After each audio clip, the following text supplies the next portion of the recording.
నమస్కారం, అప్టెక్ జాబ్స్ కి స్వాగతం. ఇవాళ మనం గడిచిన సంవత్సరాల కాలంలో చాలా ముఖ్యమైన కరెంట్ అఫైర్స్ అంశాలు ఏవైతే ఉన్నాయో ఖచ్చితంగా టీజీపీఎస్సీ గ్రూప్ 1 ప్రిలిమ్స్ లో అడిగే అవకాశాలు ఆల్మోస్ట్ 100% ఉన్నాయో ఆ అంశాన్ని మరొక్కసారి అలా వెళ్ళి ఇలా రివైజ్ చేసుకుని వచ్చేద్దాం. So this current affair is going to be about all of that. మరి ఇంకెందుకు ఆలస్యం, let's get to the details. But before going there ఇంకా కొంచెం సమయం మిగిలి ఉంది. అఫ్ కోర్స్ సమయం చాలా తక్కువ, బట్ స్టిల్ మిగిలే ఉంది. మీరు కానీ దీన్ని సద్వినియోగం చేసుకోవాలి అనుకుంటే అప్టెక్ జాబ్స్ యాప్లో ఉన్న సెక్షన్ వైస్ టెస్ట్ సిరీస్ని మీరు యూటిలైజ్ చేసుకోవచ్చు. At the very same time last minute revision పరంగా మీకు ఏదైనా హెల్ప్ కావాలి అనుకుంటే అప్టెక్ జాబ్స్ ప్లస్ యాప్లో ఉన్న టీజీపీఎస్సీ గ్రూప్ 1 ప్రిలిమ్స్కి సంబంధించిన క్విక్ రివిజన్ కోర్సునే పర్చేస్ చేయొచ్చు. You still have some time. It is better late than never అంటూ ఉంటారు. ఇప్పటికైనా పోయిందేం లేదు. You still can use the resources very well and you still can do qualify for the TGPSC group 1 prelims as well. So మరి గడిచిన సంవత్సరాల కాలంలో చాలా ముఖ్యమైన కరెంట్ అఫైర్స్ ఏవైతే ఉన్నాయో టీజీపీఎస్సీ గ్రూప్ 1 ప్రిలిమ్స్లో ఖచ్చితంగా అడిగే అవకాశం చాలా ఎక్కువ ఉన్నాయి. ఏవైతే అంశాలు ఉన్నాయో వాటిని ఒకసారి మనం జాగ్రత్తగా తిరగేస్తే కనుక ముందుగా జాతీయ అంతరిక్ష దినోత్సవం, నేషనల్ స్పేస్ డే, ఇది ఆగస్టు 23న జరుపుకుంటూ ఉన్నారు. ఇక మనం జాగ్రత్తగా గమనిస్తే 2023 సంవత్సరం 2023 ఆగస్ట్ 23న చంద్రయాన్ 3 యొక్క విక్రమ్ ల్యాండర్ ఏదైతే ఉందో అది చంద్రుడి మీద ల్యాండ్ అయింది. ఆ రోజును పురస్కరించుకుంటూ అంతరిక్ష రంగంలో భారతదేశం ఒక సుస్థిరమైన స్థానాన్ని సంపాదించుకుంది కాబట్టి దానిని గుర్తిస్తూ నేషనల్ స్పేస్ డేని ఆగస్ట్ 23న జరుపుకుంటూ ఉన్నారు. అలానే తర్వాత చంద్రయాన్ 3 ప్రయోగం ఎప్పుడు జరిపారు, ఆబ్వియస్లీ ఇప్పుడు ల్యాండ్ అయింది కాబట్టి అది ఎప్పుడు జరిపారు ప్రయోగం అనేది కూడా ఆబ్వియస్లీ అడిగే అవకాశం ఉంటుంది. 2023 జూలై 14న ప్రారంభించారు. సింపుల్గా గుర్తుపెట్టుకోండి, జూలై 7వ నెల. సో 7 2 14 అట్లా గుర్తుపెట్టుకోండి. సో ఇక్కడ మనం జాగ్రత్తగా గమనిస్తే చంద్రయాన్ 3ని లాంచ్ చేసింది జూలై 14th 2023. చంద్రయాన్ 3 మూన్ మీద ల్యాండ్ అయింది. విక్రమ్ ల్యాండర్ ఏదైతే ఉందో అది వచ్చేసి ఆగస్ట్ 23rd 2023. అలానే మరి చంద్రయాన్ 3 అక్కడ ల్యాండ్ అయింది అని అంటే ఆబ్వియస్లీ ఇక్కడి నుంచి లాంచ్ చేసి ఉండాలి కదా. సో దేని ద్వారా, ఏ లాంచ్ వెహికల్, ఏ వాహక నౌక ద్వారా లాంచ్ చేశారు అని అంటే కనుక LVM-3M4. ఇక్కడ మనం జాగ్రత్తగా గమనిస్తే ఈ LV ఏదైతే ఉందో ఇట్స్ బేసికలీ లాంచ్ వెహికల్ అనమాట. సో దాని ద్వారా ప్రయోగించారు. అలానే మనం ఇక్కడ జాగ్రత్తగా గమనిస్తే దీన్ని ఎక్కడి నుంచి ప్రయోగించారు, సతీష్ ధావన్ స్పేస్ సెంటర్. ఒకప్పుడు దీన్ని షార్ అని పిలిచేవాళ్ళు, శ్రీహరికోట రేంజ్. ఇప్పుడు అది సతీష్ ధావన్ స్పేస్ సెంటర్. అలానే చంద్రుడి దక్షిణ ధ్రువంపై చంద్రయాన్ 3కి చెందిన విక్రమ్ ల్యాండర్ ఎక్కడైతే ప్లేస్లో ల్యాండ్ అయిందో దానికి శివశక్తి పాయింట్ అని పేరు పెట్టారు. ఇక్కడ మనం జాగ్రత్తగా గమనిస్తే చంద్రయాన్ 1 ఎక్కడైతే క్రాష్ ల్యాండ్ అయింది, చంద్రయాన్ 1లో యాక్చువల్గా ల్యాండర్ రోవర్ అనే కాన్సెప్ట్ లేదు. చంద్రయాన్ 1లో ఓన్లీ ఆర్బిటర్ ఒక్కటే ఉండేది. అయితే ఆర్బిటర్ తన యొక్క పూర్తి ప్రోగ్రామ్ కంప్లీట్గా ఫినిష్ చేసిన తర్వాత మూన్ మీద క్రాష్ ల్యాండ్ చేసేసారు దాన్ని. సో ఆ చంద్రయాన్ 1 ఏదైతే ఆర్బిటర్ని మూన్ సర్ఫేస్ మీద క్రాష్ ల్యాండ్ చేశారో దానికి జవహర్ పాయింట్ అని పేరు పెట్టారనమాట. దాన్నే కొన్నిసార్లు జవహర్ స్థల్ అని కూడా పిలుస్తారు. అండ్ అలానే చంద్రయాన్ 2కి సంబంధించి అయితే విక్రమ్ ల్యాండర్ క్రాష్ ల్యాండింగ్ అయిపోయిందో దానికి సంబంధించి ఒక పేరు పెట్టారు, అది తిరంగా పాయింట్ అనమాట. అలానే చంద్రయాన్ 3కి సంబంధించి ఏదైతే పాయింట్ ఉందో విక్రమ్ ల్యాండర్ ఎక్కడైతే సాఫ్ట్ ల్యాండ్ చేసిందో సౌత్ పోల్ దగ్గర, దానికి శివశక్తి పాయింట్ అని పెట్టారు. దీనినే కొన్నిసార్లు స్టేషియో శివశక్తి అని కూడా పిలుస్తూ ఉంటారు, కన్ఫ్యూజ్ అవ్వద్దు. అలానే ఆదిత్య L1 మరొక హిస్టారిక్ మిషన్ అని చెప్పాలి. సూర్యుడిని అధ్యయనం చేయడం కోసం పంపించిన మిషన్. సూర్యుడిని అధ్యయనం చేయడానికి బేసిక్గా 5 పాయింట్స్ ఉంటాయి. వాటిని లాగ్రాంజియన్ పాయింట్స్ అని అంటారు. లాగ్రాంజియన్ పాయింట్స్ని in short L1, L2, L3, L4, L5 ఇలా పిలుస్తారనమాట. L1, L2 ఈ రెండు కూడా చాలా ఇంపార్టెంట్ పాయింట్స్ సూర్యుడిని స్టడీ చేయడానికి. L1 పాయింట్ ఏదైతుందో అన్నిటికంటే ది మోస్ట్ ఇంపార్టెంట్ పాయింట్. అసలు ఎటువంటి డిస్టర్బెన్స్ లేకుండా స్టడీగా కంప్లీట్గా సన్ మీద ఫోకస్ పెట్టి స్టడీ చేయాలంటే L1 is the best point అనమాట. సో ఆ సన్ పర్యాయ పదం ఆదిత్య కాబట్టి ఆదిత్యుడిని స్టడీ చేయడానికి లాగ్రాంజియన్ 1 అనే పాయింట్ దగ్గర దాన్ని పెడుతున్నారు కాబట్టి దానికి ఆదిత్య L1 అనే పేరు పెట్టారు. దాన్ని ఏ రోజున లాంచ్ చేశారు అంటే 2023 సెప్టెంబర్ 2. ఇదేమో జూలై 14th, ఇదేమో సెప్టెంబర్ 2. దీన్ని లాంచ్ చేసింది PSLV C57. ఇదేమో GSLV ఏదైతే చంద్రయాన్ 3 ఉందో అది GSLV LVM-3తో లాంచ్ చేశారు. వేరేజ్ ఆదిత్య L1 వచ్చేసి PSLV C57 ద్వారా లాంచ్ చేశారు.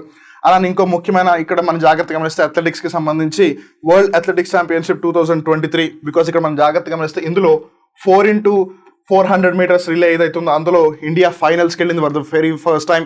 వాళ్ళు ఏషియన్ 4x400 మీటర్స్ రిలే రికార్డుని కూడా బ్రేక్ చేసేసారు. ఇందులో one of the popular person is Rajiv Ramesh. మీరు జాగ్రత్తగా గమనించండి, ఒక పాయింట్ ఆఫ్ టైంలో హిస్టరీ USAని బీట్ చేసే పొజిషన్లో ఉన్నాం మనం ఆ రేస్లో.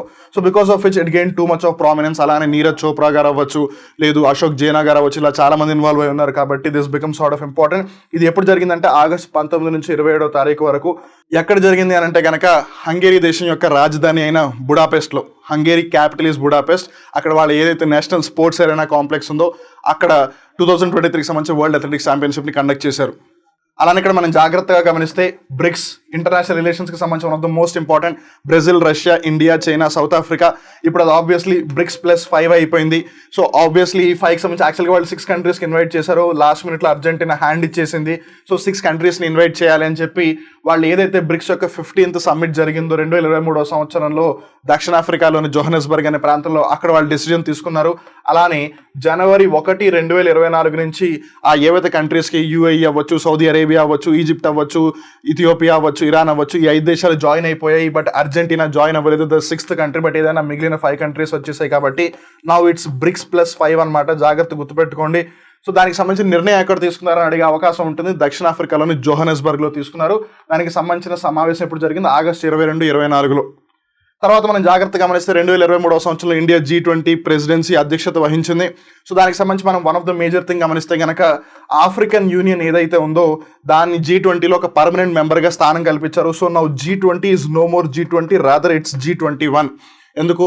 ఆఫ్రికన్ యూనియన్ కూడా అందులో ఒక శాశ్వత సభ్య దేశంగా ఉంది. అఫ్ కోర్స్ ఇట్స్ దేశం కాదు అది, బట్ దేశాల యొక్క సమూహం. బట్ దాన్ని కూడా ఒక సభ్యత్వం పొందిన ఒక సమూహంగా కన్సిడర్ చేస్తాం. సో ఇప్పటి నుంచి G20 అని అనరు, G21 అని అంటారు, లేదు G20+1 అని పిలుస్తారు.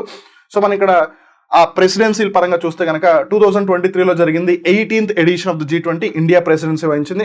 2024కి సంబంధించి బ్రెజిల్, 2025కి సంబంధించి దక్షిణాఫ్రికా, 2026కి సంబంధించి USA అనమాట G20కి సంబంధించి ప్రెసిడెన్సీ వహించే కంట్రీస్లో. అలానే ఇక్కడ మనం జాగ్రత్తగా గమనిస్తే 2023 సంవత్సరానికి సంబంధించి ఇండియా ఏదైతే G20 ప్రెసిడెన్సీ వహించిందో వసుదైవ కుటుంబకం అనే ప్రిన్సిపల్ మీద మొత్తం రన్ చేసింది అనమాట. అలానే ఇక్కడ మనం జాగ్రత్తగా గమనిస్తే 2023 సంవత్సరం జూలై 11వ తారీఖున అమెరికా మళ్ళీ 5 సంవత్సరాల తర్వాత యునెస్కోలో మళ్ళీ తిరిగి జాయిన్ అయింది. ఒక విధంగా చెప్పాలి అని అంటే అమెరికా భావించింది ఏంటి అని అంటే, నేను లేకపోతే చైనా నా స్థానం తీసేసుకునేలా ఉంది అని. కాకపోతే చైనా ఏమందంటే USA యునెస్కోలోకి రావడం వల్ల నాకు పోయేదేమీ లేదు అని. సో ఆ విధంగా USA 2023 జూలై 11న మళ్ళీ తిరిగి యునెస్కోలో జాయిన్ అయింది. యునెస్కో యొక్క స్థాపన నవంబర్ 16, 1945 జరిగింది. దాని యొక్క ప్రధాన కార్యాలయం వచ్చేసి ప్యారిస్, ఏదైతే ఫ్రాన్స్ దేశం రాజధాని ఉందో అక్కడ ఉంది. United Nations Education, Scientific and Cultural Organization. So అప్పుడు ఆబ్వియస్లీ కంటెన్షన్లో ఉంటుంది కాబట్టి చారిత్రాత్మక ప్రదేశాలు అండ్ కన్సిడరింగ్ రీసెంట్గా హంపీలో ఉన్న విరూపాక్ష దేవాలయం కూడా కొలాప్స్ అయిపోయింది కాబట్టి it gains two much of prominence. అలానే ఇక్కడ మనం జాగ్రత్త గమనిస్తే IIT మెడ్రాస్ ఏదైతుందో అది తన యొక్క ఇంటర్నేషనల్ క్యాంపస్ని టాంజానియా దేశంలోని జాన్జిబార్లో ఓపెన్ చేసింది. IIT మెడ్రాస్ టాంజానియా దేశంలోని జాన్జిబార్. టాంజానియా ఎక్కడుంది? ఆఫ్రికన్ కాంటినెంట్లో ఉంది. That is India's first international IIT campus. IIT అంటే Indian Institute of Technology and they are institutes of national importance, జాతీయ ప్రాముఖ్యత కలిగిన విద్యా సంస్థలవి. సో ఇక్కడ మనం జాగ్రత్తగా గమనిస్తే అలానే 33వ నాటో శిఖరాగ్ర సదస్సు జరిగింది 2023 సంవత్సరంలో జూలై 11, 12 తేదీల్లో. ఎక్కడ జరిగింది అని అంటే కనుక లిథువానియా కంట్రీ యొక్క క్యాపిటల్ అయిన విల్నియస్లో జరిగింది. ఇక్కడ మనం జాగ్రత్తగా గమనిస్తే ప్రస్తుతం నాటోలో 32 దేశాలు ఉన్నాయి. So NATO is a political and defence military organization అని చెప్పవచ్చు. It's an alliance of 32 countries which was established in the year 1949. April 4th establish అయింది. వాషింగ్టన్ ట్రీటీ, లేదు ట్రీటీ ఆఫ్ వాషింగ్టన్ అని, లేదు ట్రీటీ ఆఫ్ నార్త్ అట్లాంటిక్, లేదు North Atlantic ట్రీటీని వివిధ పేర్లతో పిలుస్తూ ఉంటారు దాన్ని.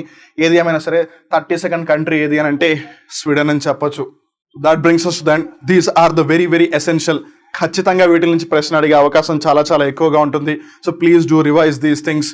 ఇంటర్నేషనల్ రిలేషన్స్ పరంగా BRICS అవ్వచ్చు, G20 అవ్వచ్చు, నాటో అవ్వచ్చు, because those 3 are in the contention. అలానే స్పేస్కి సంబంధించి ఆదిత్య L1 అవ్వచ్చు, అలానే చంద్రయాన్ 3 అవ్వచ్చు, they are very much in contention as well. అలానే స్పోర్ట్స్కి సంబంధించి obviously ICC cricket World Cup కూడా జరిగింది. అలానే వరల్డ్ అథ్లెటిక్స్ ఛాంపియన్షిప్ హంగరీలో జరిగింది అండ్ దాంట్లో ఇండియాకి ఒకే ఒక్క గోల్డ్ మెడల్ వచ్చింది. దాన్ని కూడా జాగ్రత్తగా గుర్తుపెట్టుకోండి.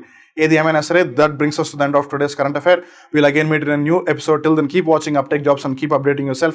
మీ TGPSC గ్రూప్ 1 ప్రిలిమ్స్ యొక్క ప్రిపరేషన్కి సంబంధించి మీ అందరికీ కూడా ఆల్ ది వెరీ బెస్ట్ చెప్తూ అలానే కాన్ఫిడెంట్గా ఉండండి. ఖచ్చితంగా మీరు ప్రిలిమ్స్ని క్లియర్ చేస్తారు అండ్ మిగిలిన ఎగ్జామ్స్ కూడా ప్రిపేర్ అవుతున్న వాళ్ళందరికీ కూడా ఆల్ ది వెరీ బెస్ట్. అప్పటి వరకు నేను మీ వివేక్. నమస్కారం.